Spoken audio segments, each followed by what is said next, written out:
What's good, everybody? This is the one and only Tony Maceo coming to you on this cool Sunday afternoon. I hope you guys can hear me. I want to thank you for showing up to this live. Today, this was not planned, this was something that I did spontaneously in the heat of the moment. So, I want to give a shout out. I see my mods in the room. Naima Buckner. I see we have Miss Nicole Michelle from Nicole Michelle TV. We have Excalibur. We have, I think Miss Devin Haley is in here. The one and only Miss Devin Haley is in here. Reese is in here. Who else I got in here? I don't want to miss anybody. Freddie P, my main man. Gregory Glass.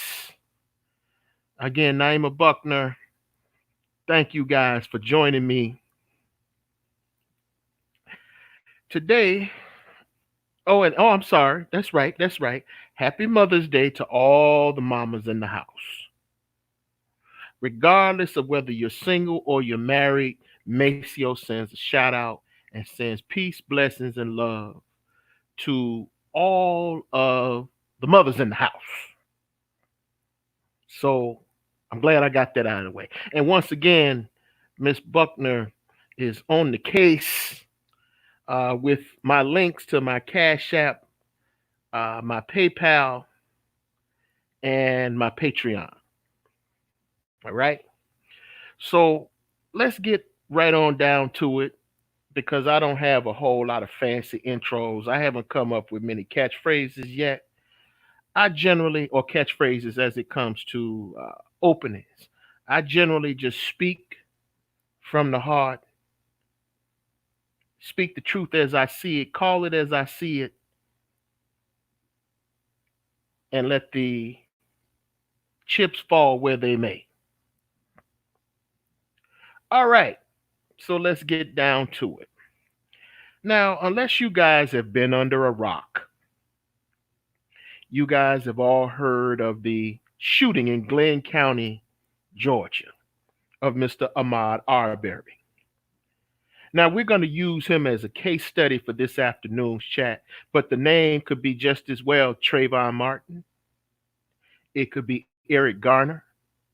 It could be Michael Brown. It could be Freddie Gray. It could be Philando Castile. The name is superfluous. It doesn't matter.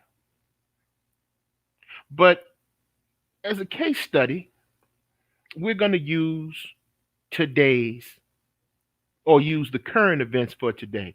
Because one thing I'm tired of, we have a tendency to get, all upset and emotional to the point where we look over the obvious. We get so emotional to the point where we never accomplish the objective. Shout out to Avidi Jr., Issa Ali is in the building. There was an FBI report. I don't know if you guys have ever heard of a gentleman by the name of, he's a brother by the name of Dr. Tyrone Powers. He is a professor at Anne Arundel College in Baltimore. He was a former FBI agent who retired. He wrote a book called Eyes to My Soul. And in this book, he said during his stint at the FBI, there was a report that crossed his desk from Quantico, Virginia. This report was a study that the FBI and Army intelligence had done on different racial groups in the country.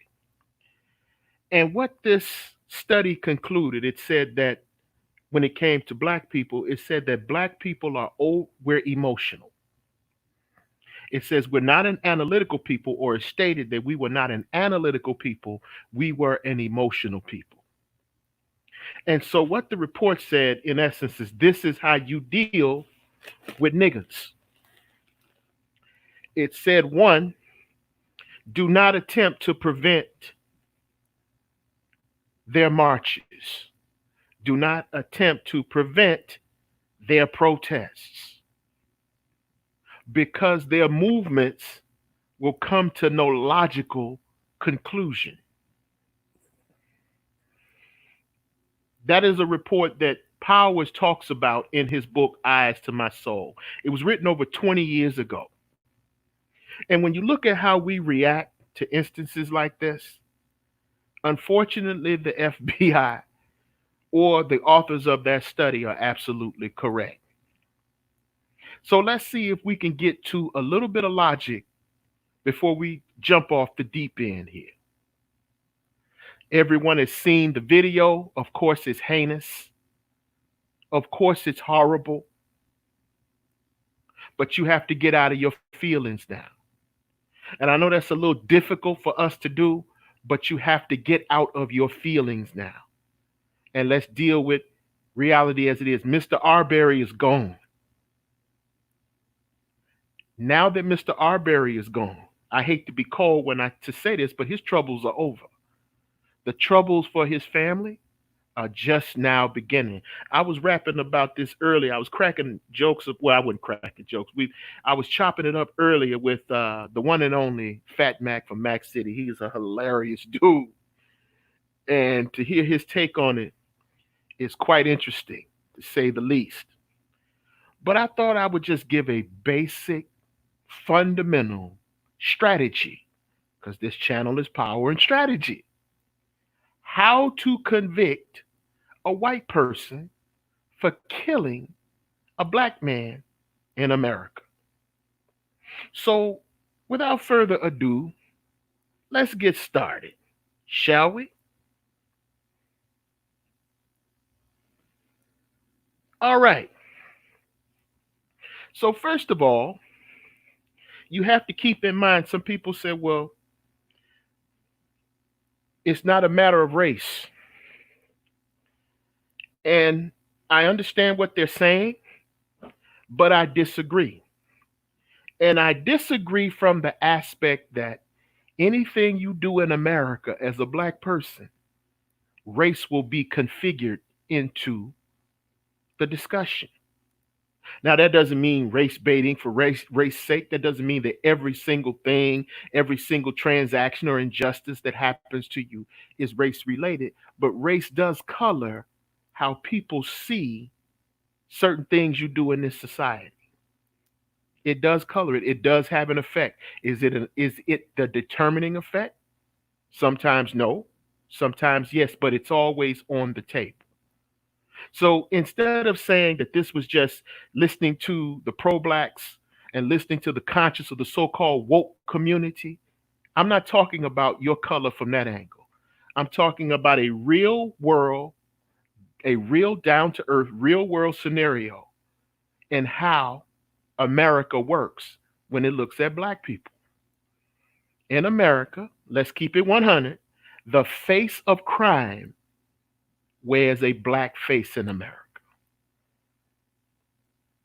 So if you don't understand that, you hear all these niggas talking about how they understand white supremacy, but when you listen to them speak and it comes down to the actual application and calculation of white supremacy in terms of getting things done and getting goals and objectives accomplished, you realize that they don't understand very much about white supremacy. In fact, they're kind of stupid when it comes to white supremacy. They understand it at a basic level when it comes to beating their chest and raising their fist. They do not understand white supremacy or racism when it from a pragmatic perspective of how to deal and how to survive and prosper in America. They don't have the slightest clue. This is why you should never listen to any pro-black person about race in America. That's a hard statement, but I stand by that. You should never listen to these hotep niggas about race in America, because it's coming from a position of emotionalism. It's coming from a place of fear and ignorance. This is why the hotep community in black America is largely irrelevant. It's filled with goddamn, as my brother C Boogie would say, criminals in dashikis, felons and snitches. That is the majority of the pro-black community. So I'm not going to belabor that point any longer. I said the majority. I didn't say all of them. I said the majority. So let's get down to business, shall we? You got this young man that was shot in this neighborhood, and it's on camera. So the image is that these two white men, Travis and Gregory McMichael, in Glenn County, Georgia, a county that is 63.8% white. Mark that down. You will need this for later. You will need this for later. 63.8% white. Remember that. That's important. This man is shot by two white guys in a county that is predominantly white. So the narrative is that this man was shot while he was jogging. Well, unless you've been under a rock, you know by now that they've unearthed some surveillance footage that shows this young man in an abandoned house. Not an abandoned, check that, scratch that. In a house under construction. That means the lot is vacant. So let's start from the beginning. In order to convict the McMichaels of this man's killing, you have to first prove, in other words, in order to prove that the McMichaels killed Mr. Arbery, in order to prove that they're guilty, you must first show that Mr. Arbery is innocent. And I hear somebody saying, "Oh, Jody, that's not fair. That's not fair. He's black. He should be able to jog. Can't we jog anywhere?" No. Well, I take that back. You can do anything you want to as long as you're ready to pay for it. As long as you're ready to suffer the consequences, you can do any damn thing you want in America as long as you're ready to pay for it. So you have to show that Mr. Arbery is innocent before you can show that the McMichaels are guilty. Because that's the way the criminal justice system works in black and white. Now, how do you do that? How do you do that? You have to have these little things called facts. You have to have these little things called facts. And in order to have these little things called facts, you have to do this big thing called investigate. You have to investigate. Right? So let's start at the beginning. The surveillance video or footage shows this man entering into vacant property. Vacant property of a home that is under construction. So first you have to ask the question, does this young man live in the neighborhood? Why is that important, Tony? Because if this man lives in the neighborhood, he's not viewed as an outsider or interloper or trespasser. That's going to be very useful as we continue this discussion. Write that down. Let us move on. Then we see Mr. Arbery exiting, or someone who they say is Mr. Arbery, exiting the premises and leaving and running from the home. That's what we see. Enter the McMichaels. The McMichaels get in their vehicle and they trail Mr. Arbery. And at some point they come to a stop. A struggle ensues between Ahmaud Arbery and Travis McMichael, which is the son, over a shotgun. Mr. Arbery is then shot. He runs a couple of steps, and then he collapses. He's mortally wounded. So let's go back. Does Mr. Arbery live in that neighborhood? Why is that important? Because when you are in a county that is 63%, 63.8% white, according to the state statistics, and you are an outsider and you are black and no one knows you, you are instantly a suspect. That's why it's important to determine whether he lived in, around, or close to the neighborhood. Because now, when you spin this narrative, excuse me, check that, scratch that, scratch that, scratch that. When you explain this narrative at the criminal trial, if you get that far, you will be able to explain to the jury that the McMichaels shot their neighbor, not a trespasser. They shot someone who lived in the neighborhood. You get it? You get it? So now you have to answer the question whether the young man lived in the neighborhood. Because if he lived in the neighborhood, it explains why he would be jogging through the neighborhood. So now let's come to the premises. Let's come to the premises. Let's come to the place where this man went to. This man went to a vacant building under construction. What is the law for going onto vacant property in the state of Georgia? In order to be a trespasser in the state of Georgia, you have to enter the premises with the intent to damage it.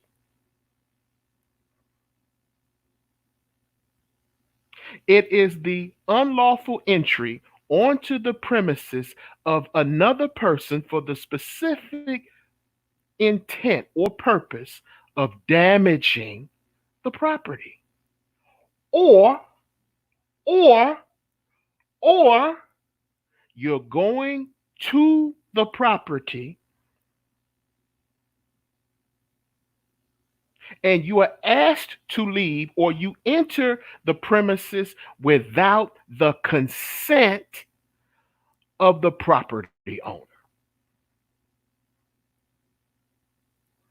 That consent can be verbal, it can be implied, or in the absence of a conspicuous sign that says entry upon this land is prohibited, the person would not be trespassing. So now you have to ask the question that if Mr. Arbery went onto this property, was there a sign?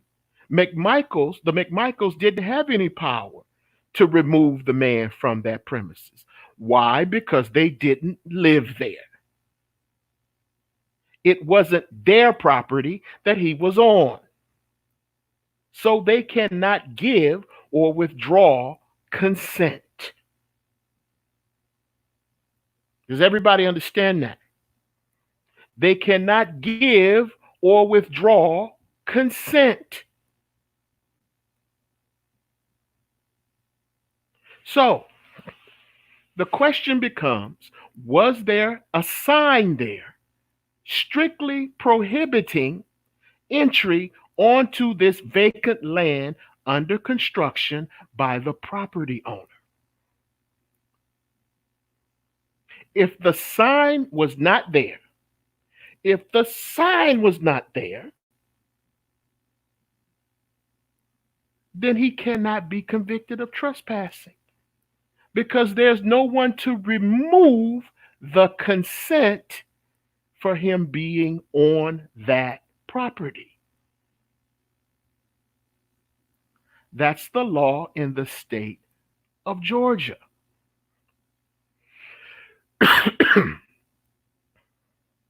So, if the If there is no sign, and you have to find that out first, we have to find that out first whether there was a sign preventing his entry onto the premises. Now, with that being said, should he have been inside the house? Well, if the house is under construction, he went in there to look around. There's no sign that says that he shouldn't be there, and the house is empty. Me and my girlfriend entered a house that was under construction. We were not trespassing. We were driving through one of the neighborhoods, and we were looking at all of the homes that were going up that were under construction, and the door just happened to be open, and we walked in there and we took a look at the house, at how the house looked. It wasn't finished. It was under construction, just like the one here. There was no sign saying that trespass was prohibited. So if he didn't have withdrawn consent, in other words, if there wasn't anybody to tell him to leave, if there was no sign that said that he could not enter, then under the laws of the state of Georgia, he's not a trespasser.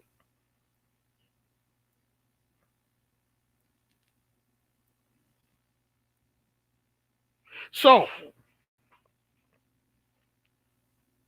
another issue. The McMichaels made a 911 call concerning Mr. Arbery.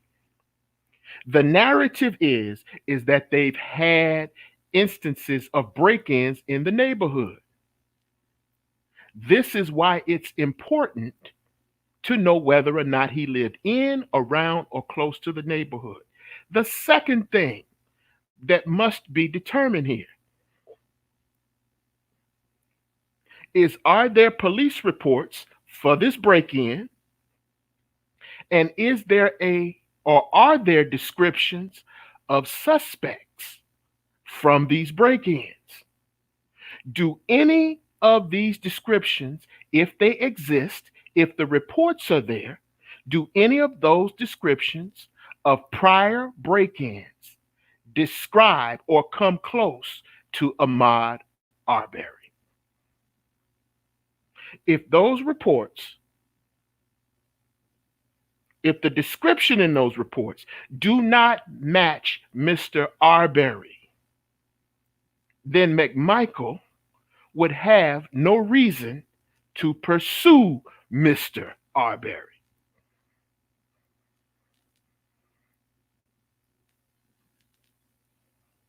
Does everybody understand that? Does everybody get that? If the reports, if there are some, and you must determine that, again, this is why you have to have the facts. This is why you have to investigate. And this is what the prosecutor should be doing if they're going to convict the McMichaels of murder. And I'll get to that in a minute too. Just a little bit later on down the line.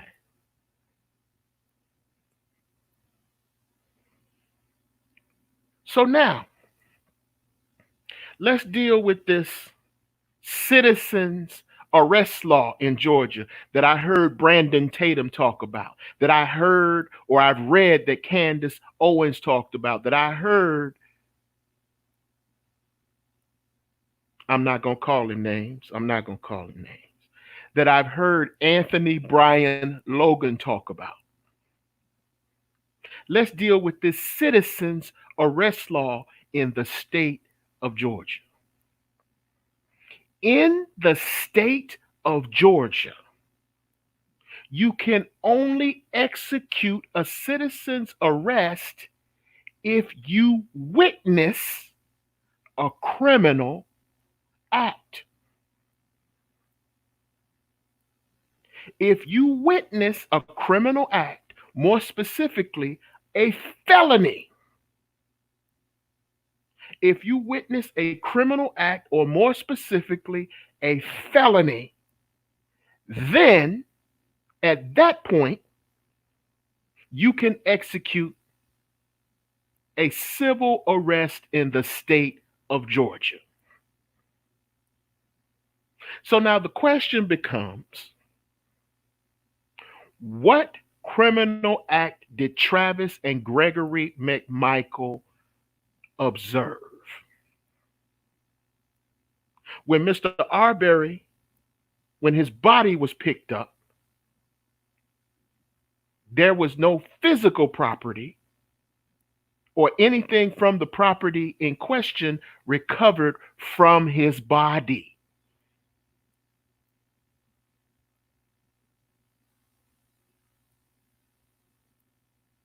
There was nothing recovered from his body when he was picked up. So now the question becomes again, what crime did the McMichaels observe? What were they looking at?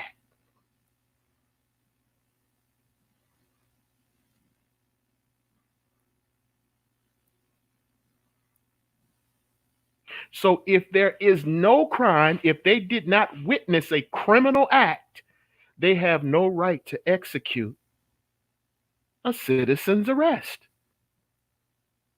Makes sense, doesn't it? But you also have to keep in mind that Gregory McMichael, which is the father, was an investigator for the Glenn County District Attorney's Office. Write that down because that's going to come into play for later on.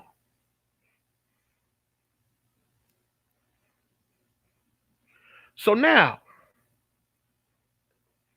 as we move on, this is information that you need to know before you can determine whether or not you can convict these white people for the murder of Mr. Arbery. So now let's get to the meat. The first time around, the prosecutor investigated this case and determined that there was not probable cause to issue a warrant for arrest.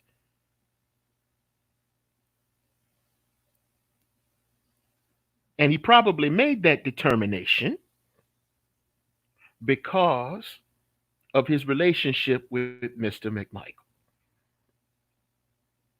That's why he had to recuse himself, because there was a conflict of interest.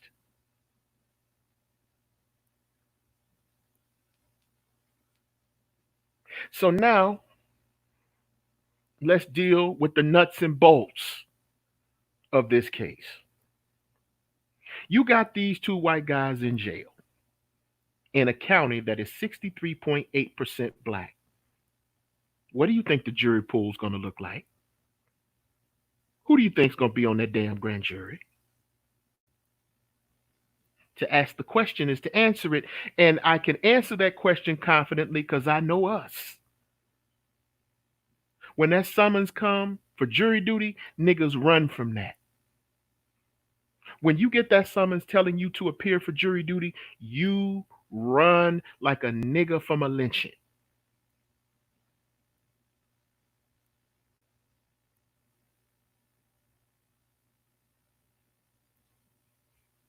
In a county that's 63.8% white, the jury pool is going to be made up of white people.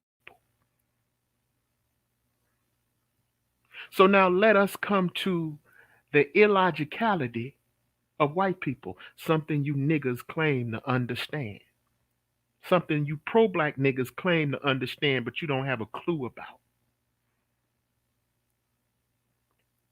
You remember when I said that in order to prove that the McMichaels are guilty, you're going to have to prove that Mr. Arbery's innocent? You're going to have to explain his criminal record. Now, some of you liberals are going to sit back and scream that his criminal record doesn't have anything to do with it. You're a damn fool. His criminal record has everything to do with it. In a county that's 63.8% white, and a criminal justice system where black people make up over 50% of those incarcerated. His criminal record has everything to do with it, and you're going to have to explain that.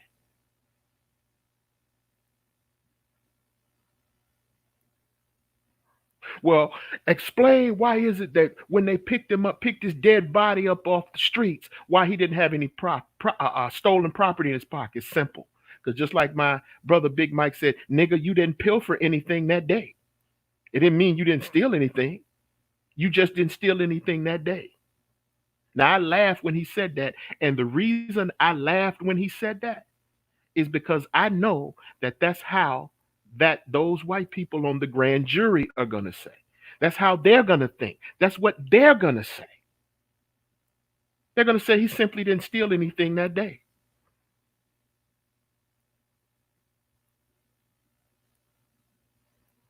That's right, Hawkins. That's right, Hawkins. If it go, I'm sorry, Excalibur, if it even goes to trial. Because the next issue will become the grand jury. Who's going to be on the grand jury in a county that's 63.8% white? Who's going to be on that jury? You know damn well who's going to be on that jury, that grand jury, excuse me. But let's say they get past the grand jury. Now you got to pick 12 people to sit in that damn seat if you have any hope of convicting those two men for the murder of Mr. Arbery. And you know what the narrative is going to come down to? The narrative is going to come down to the fact of Mr. Arbery and Mr. I forgot his name. I forgot his last name. I had it on the tip of my tongue and forgot it. Damn, I got the buckwheat. McMichael. McMichael. What the jury is going to look at is going to come down to whether or not Travis McMichael thought that his life was in danger at the time that him and Mr. Arbery were struggling for that shotgun.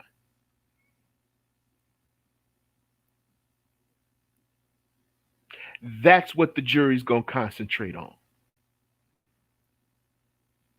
The point is whether or not they felt, is whether or not they felt that Mr. McMichael's life was in danger to the extent that it required him to shoot Mr. Arbery multiple times with a shotgun. In other words, was the force he used reasonable under the circumstances?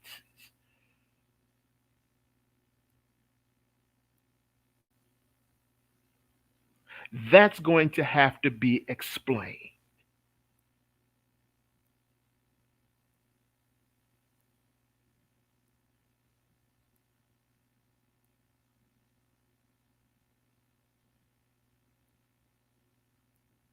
Because right now, the way they're going to spin it, the way these guys look, the narrative is these guys are just two guys from Neighborhood Watch. That's exactly how the narrative is going to look. It's going to be explained that these are simply two white men these are simply two law abiding citizens trying to protect their neighbor's property. That's reasonable doubt all day long. The struggle over that shotgun is reasonable doubt all damn day long.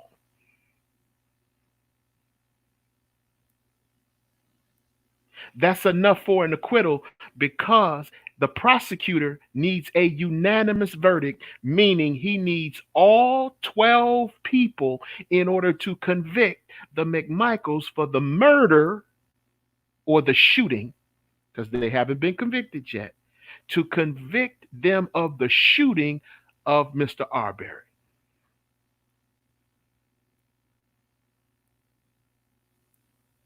He needs all 12 jurors to get a conviction if it goes that far.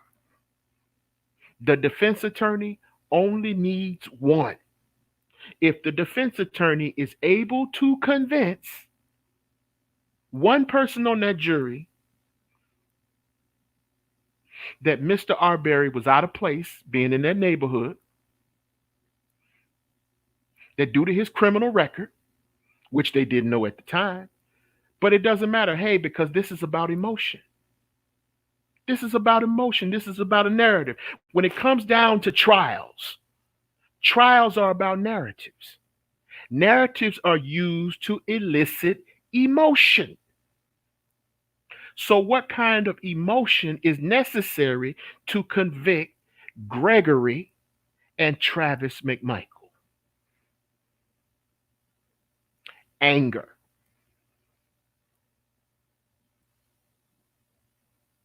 indignation, rage. That's the emotion that will convict the McMichaels, the defendants, for killing the decedent.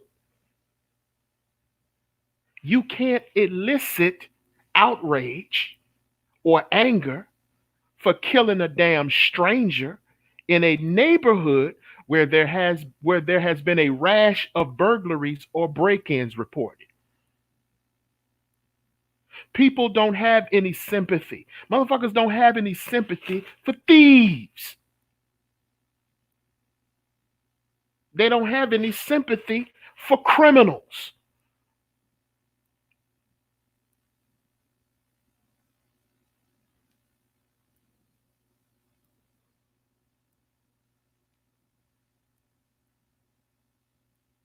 In order to show, in order to show that these men are guilty, you have to humanize Mr. Arbery. Because if he lived in or around the neighborhood, they didn't shoot a trespasser, they shot their neighbor. People will go along with you shooting a thief, they will go along with you shooting a trespasser. What they will not go along with is someone that's shooting their neighbor in a county that's 63.8% white.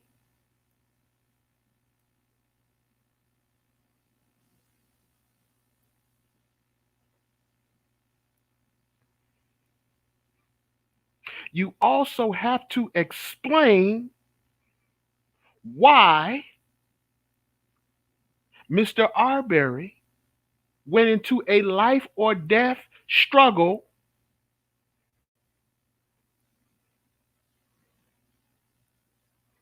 with the McMichaels over the shotgun. And some people, I can hear some people saying, well, it sounds like he's on trial. He is. He is on trial.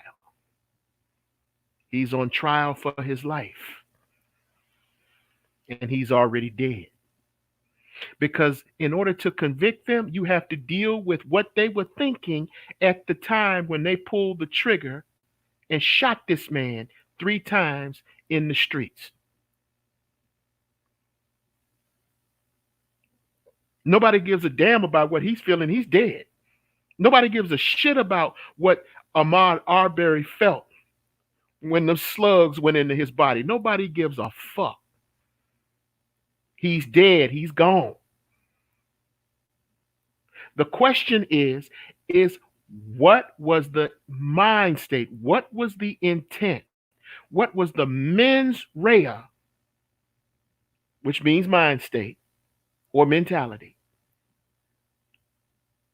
of the McMichaels when they pulled the trigger and shot that guy in the middle of the street? That's what you have to explain to the jury. But before you can do all of this,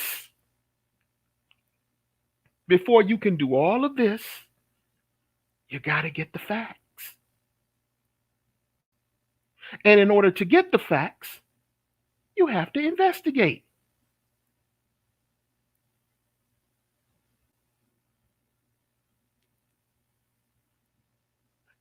No slogans are gonna do it.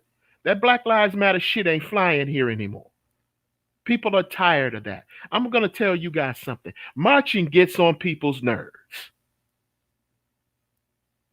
Black folks marching gets on people's nerves, and you get very little done because you never get any policy out of any of these marches. What you get is a bunch of lip service, and these organizers become social media celebrities. Give me one law that Tarana Burks' ugly ass got put on the books through Me Too. Name one law. I'll wait. Name one law they got put on the books after all these niggas done been shot and killed. What law did they get put on the books?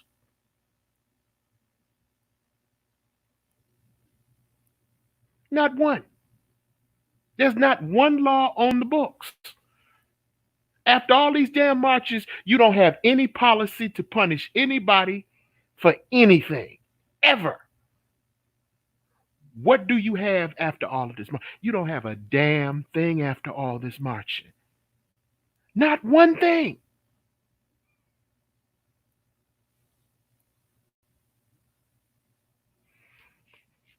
And your social media, they know how to deal with that too. They're going to placate you a while by saying they're going to investigate. They lock these guys up. There's no bond on them. So you're happy the guys are in jail. But you still got to get an indictment from the grand jury. And you still have to get a conviction at trial. And then the prosecutor is going to stack the jury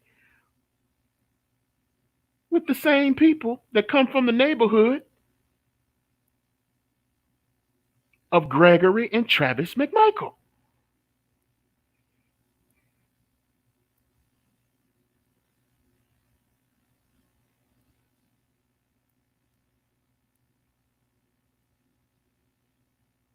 That's the facts. I'm not here to deal with your emotions or how you feel about it or what you think about it. Nobody gives a shit about how you think about it or what you feel about it.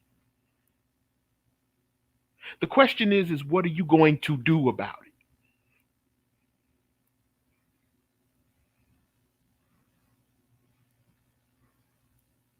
So now, the question becomes, can the grand jury get a conviction? Well, it depends on who does the investigation. And oh, by the way, Arbery's family can't even get a wrong death settlement. Why? Because he wasn't killed by the police department. He was killed by private citizens. So the state has no exposure, no legal exposure or liability in this case. He wasn't killed by the Glenn County Sheriff's Department. He wasn't killed by the local police department. He was killed by a private citizen. They're not on the hook whatsoever. So if these guys slip through the system, which I suspect they probably will, the family's not going to get a fat settlement. There's no money coming for them.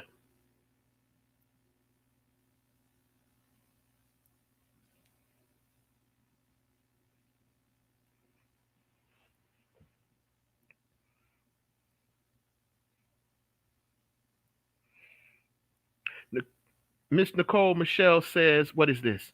They lied about these break-ins and CNN buried the story, supposedly. Now that shit don't help any either. See, when you say things like this, you got to have facts behind you. Don't come in here with these nigga rigged hood. Don't come in here with these hood nigga conspiracies. Don't come in here. If you don't know that for a fact, don't make that statement. They kill me with these damn hood nigga conspiracies. And I'm not saying conspiracies aren't real. Conspiracy is actually a criminal violation. If I go in with someone to rob a bank or rob a store, I'm a conspirator. When two or more people join together for a criminal activity, that's a damn conspiracy. So conspiracies are real, but hood nigga conspiracies, he was sacrificed for the Illuminati and all that old crazy ass shit. White supremacy required a black sacrifice and all that shit. No, you look like a damn loon.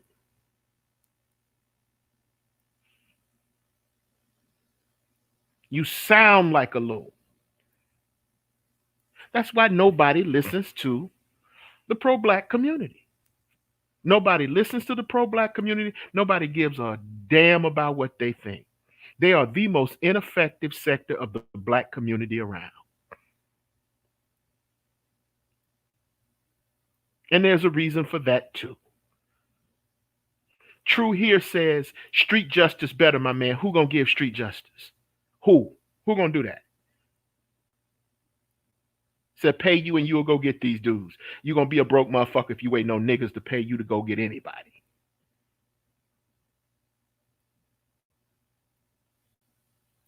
So you keep waiting and let me know how that turns out for you.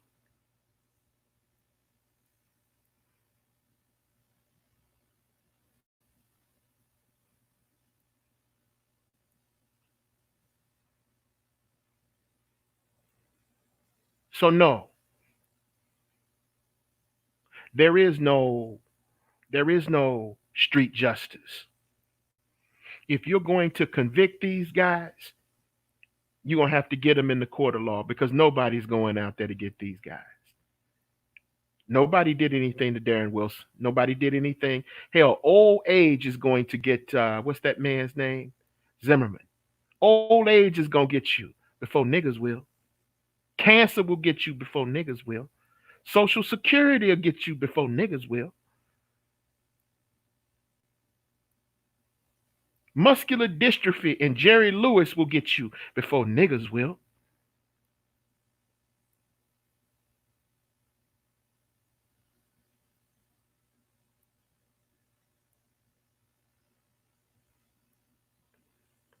My old friend Walt J.O. is in the house. Walt Joe 100 said these states are capping down on these settlement payouts, aren't they? Especially to black families when they feel like there was some fault on the antecedents. Yeah, eventually they're going to do that. There's already a cap on torts anyway, and it's difficult to sue anybody for a tort because the municipalities have something called qualified immunity. And I'm not going to explain what that is now.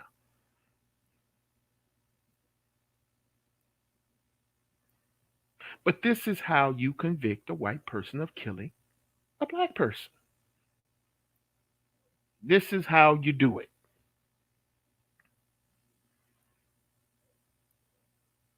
You have to have a narrative that humanizes the victim because the victim suffers under the presumption or the appearance of impropriety. Look up that word, the appearance of impropriety. I'll just go ahead and tell you what it means because I know you ain't gonna look it up. The appearance of impropriety means you look like you're doing something wrong. You don't actually have to do something wrong. You just have to look like you're doing something wrong.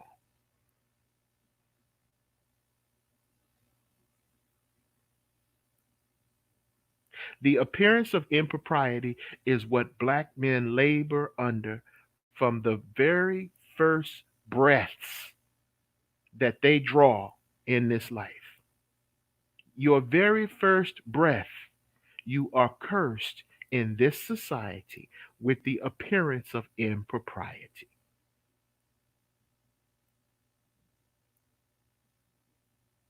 So if you don't have a narrative to explain what happened, no, it ain't no drop squad. You're right, Hawkins, ain't no drop squad. We need one, but there's no drop squad.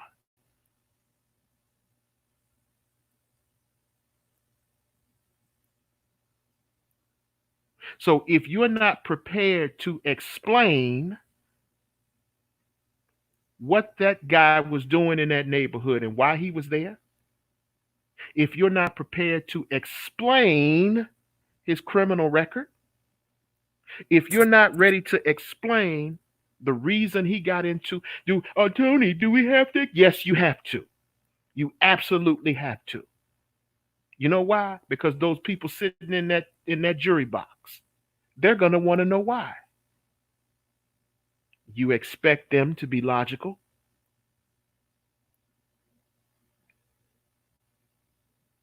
Criminal trials are not about logic. They're about emotions. And so when you tell that story in front of that jury, you have to tell a story that grabs their attention with characters and narratives, as the great Denny Crane would say. Look him up. That's some real shit. That's how you win trials, with stories, character, and narratives. Juries don't understand rebuttable presumptions. A jury doesn't understand the sufficiency versus the weight of evidence. A jury doesn't understand that shit.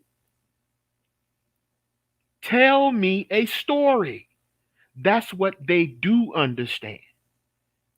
And that story has to make sense.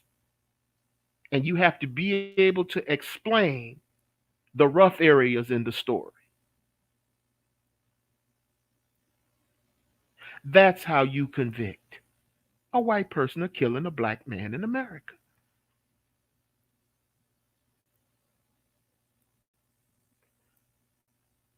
My homie Jay Crockett says, I've been guilty of being black and nearby plenty of times. Yeah, I have too. And that's another thing. That's another thing. I'm glad you brought that up. I'm glad you brought that up, Mr. Crockett.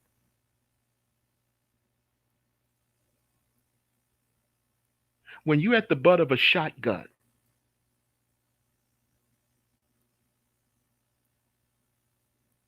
unless your martial arts skills, unless your hands and your feet are weapons, unless you have the ability to correct a motherfucker with a gun, you need to be ready to answer some questions.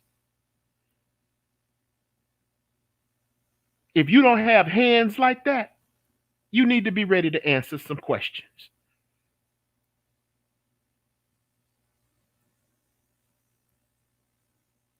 If you don't have the ability to deal with someone that's armed, you need to be ready to answer some questions.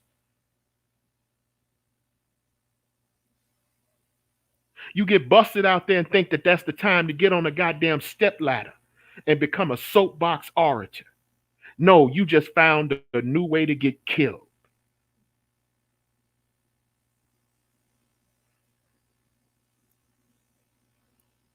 You just found a new way to commit euthanasia.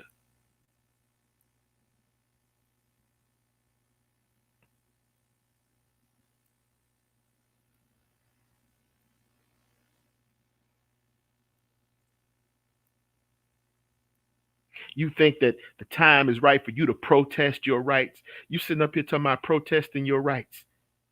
And they sitting up here writing up the goddamn report of how they're going to say they killed you.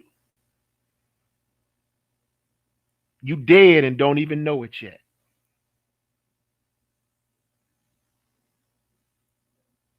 This ain't about a nigger victory. This is about cold, calculated pragmatism. That's the problem. Too many of us want nigger victories.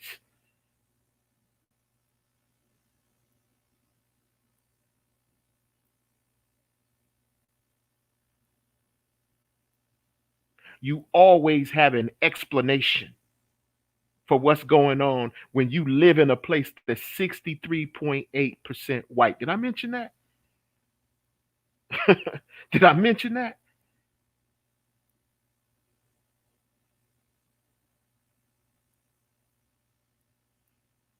Alive is better than dead. That's how I measure it. If you're going to die on a principle that's worthwhile. If you're going to be a martyr for something, which I don't suggest you do, be a martyr for something or a principle that is going to have an impact.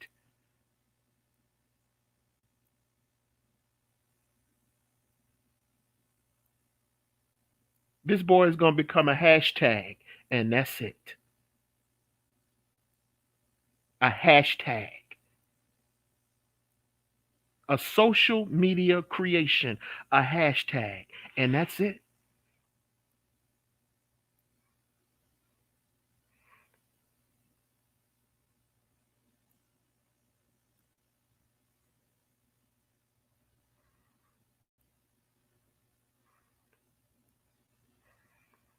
Walt John 100 says they put police officer Daniel Patelio's address up when Eric Garner was killed. A lot of threatening talk, but Patelio just got fired recently. And it had nothing to do with Eric Garner.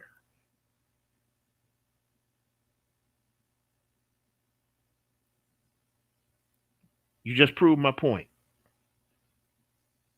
You just proved my point.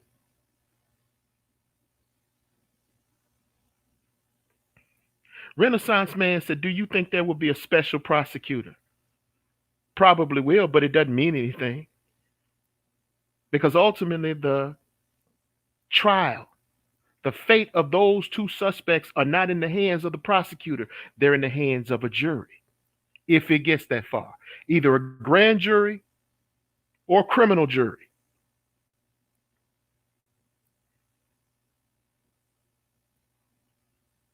So it really doesn't matter whether they have a special prosecutor. They probably will so as to avoid the conflict, but it doesn't matter. It doesn't mean anything. Nothing. Nothing.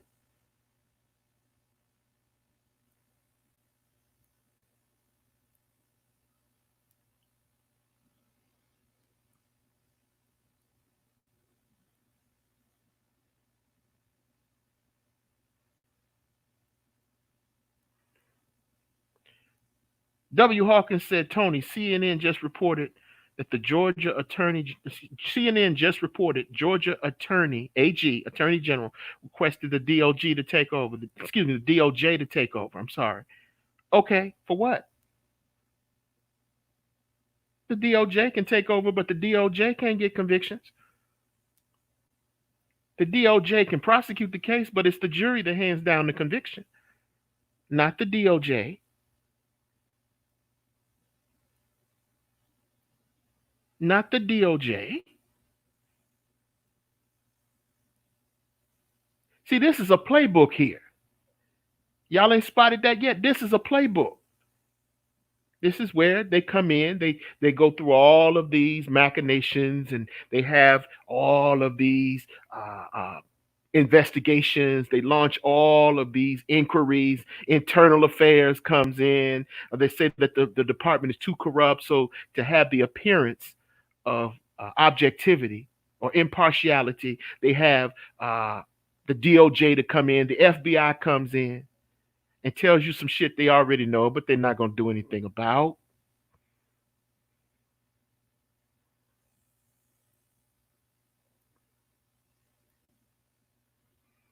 Because they know that it comes down to the jury.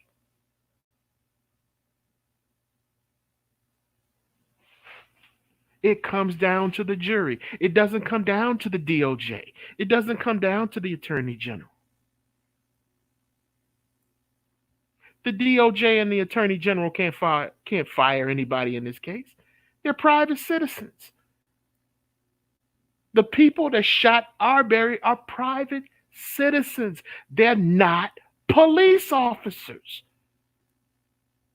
So it doesn't matter. Why would they have the damn DOJ to come down? The police didn't have anything to do with this. Think about that for just a second.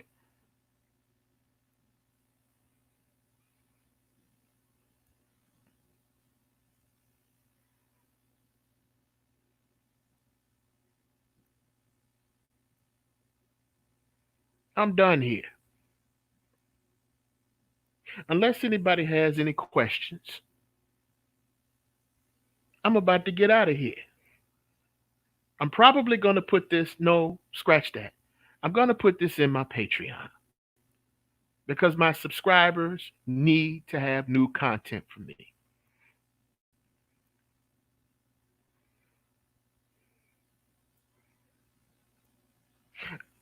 I didn't want this to go 2 hours, and it's not going 2 hours.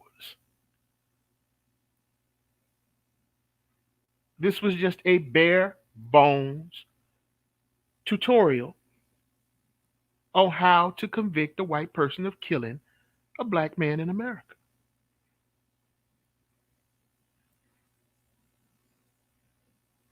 So Brandon Tatum is right.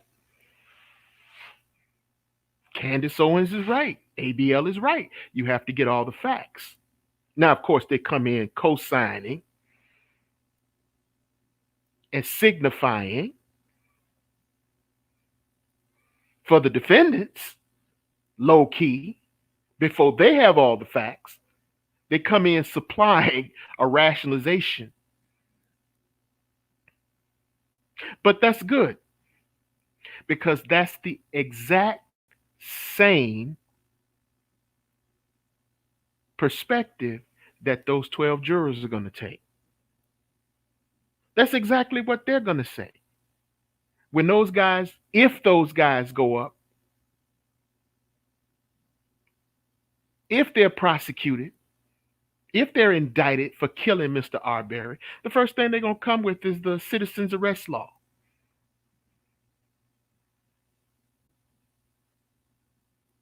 That's the first thing they're going to come with. They're going to come with that part of the statute that allows a citizen to use deadly force to repel an attacker or an intruder should they encounter him.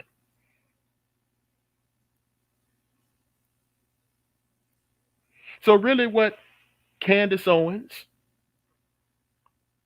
Brandon Tatum, and Anthony Brian Logan are saying is no different than those 12 white people. It's no different from what those 12 white jurors or 9 white jurors and 3 black jurors are going to say if this case gets that far. That's going to be their position. They're going to bring up the boy's criminal record of shoplifting in a case where one of the defendants, I keep forgetting that man's name, him and his son's name. I keep forgetting their name. Hold on just a second. I'm going to pull their name up. I'm getting old here. What is this? What is these guys' names? McMichael. McMichael. So if I said something different earlier, excuse me. But McMichael. In a case where Mr. McMichael reported or made a call to 911 that there's been a rash of burglaries in the neighborhood. And this kid has a record of shoplifting. A jury will buy that. A jury will buy that. Especially in a neighborhood where a nigga don't live.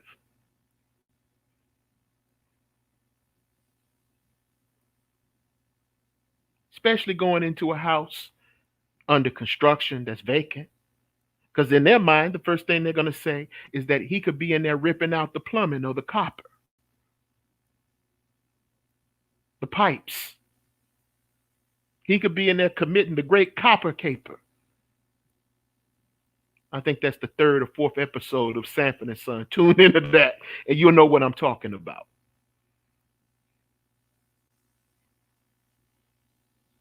That's the mind of your opposition. And that's the mind of the very people that, unless I'm wrong, and I could be, that's the mind of the very people that are going to acquit Gregory and Travis McMichael. With that being said, I would like to thank you guys for tuning in this Sunday afternoon. I would like to thank my moderators, Mrs. Naima Buckner, Ms. Devin Haley, for coming in here. They're always on their job. They're always doing their thing. I would like to thank everyone who joined me on this short afternoon at 1 hour and 7 minutes and 20 seconds into this podcast, and I'm about to get out of here. Shout out to Max City.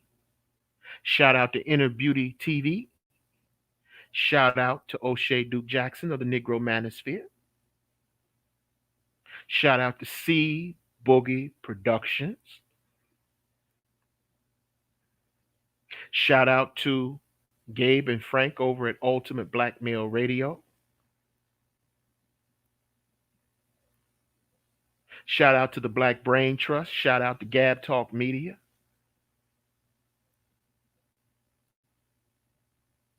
Shout out to the real thinking black men.